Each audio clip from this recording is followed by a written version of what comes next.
यह video IIT target से related है। इसमें मैथ का एक डिटर्मिनेंट का क्वेश्चन है। इसमें लिखा हुआ है कि यदि f(x) इक्वल टू ये डिटर्मिनेंट दिया हुआ है और डिटर्मिनेंट देख रहे हैं कि पावर में है is equal to a plus bx plus cx square. ये डिटर्मिनेंट इतने के इक्वल है तो हमको a का वैल्यू निकालना है। यहाँ पे ये जो डिटर्मिनेंट दिख रहा है इसमें से अगर हम लोग r1 से 1 plus x to the power 17, r2 से 1 plus x to the power 23 और r3 से 1 प्लस x का पावर 41 को कॉमन ले ले तो ये होता है, ये जो डिटर्मिनेंट है फंक्शन ऑफ x ये हो जाएगा 1।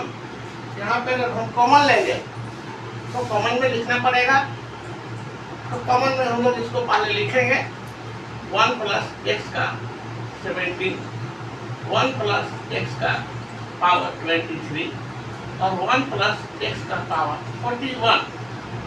जब ये कॉमन होगा तो ये 1 1 और 1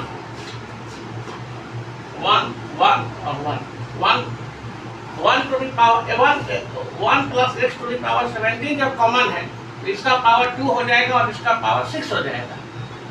तो इसका पावर हो गया 2, 19 हटिया 17 और 1 प्लस x का ये हो गया आपको 6। ये फर्स्ट रो ये बदल गया। सेकेंड रो कैसे बदलेगा? इसमें हम लोग सेकेंड रो से 23 को कॉमन लिए हैं, ये 1 हो चुका है, 23 to 29 से 23 जाएगा तो 1 टू द पावर x का 6 और ये 23 है और ये 34 है, 1 प्लस x का पावर 11। ठीक है, उसी तरह से रो 3 होगा जिसमें कि हम लोग 41 को कॉमन लिए हैं, 1 हो चुका है, 1 प्लस x का पावर 2 और 1 प्लस x का पावर ये 41 कॉमन है तो ये हो गया पावर 6। अब हम लोग अगर ध्यान से देखें तो यहाँ पे R1 और R3 सेम है।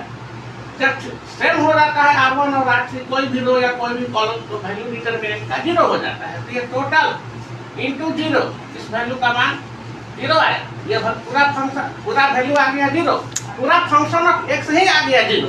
इसका मतलब A B C और जो भी हो, अगर D भी रहे तो D भी, तो जो भी कांस्टेंट है वो सभी का जो वैल्यू है वो कितना आ गया 0। तो हम लोग को A का मान पूछे या B का या C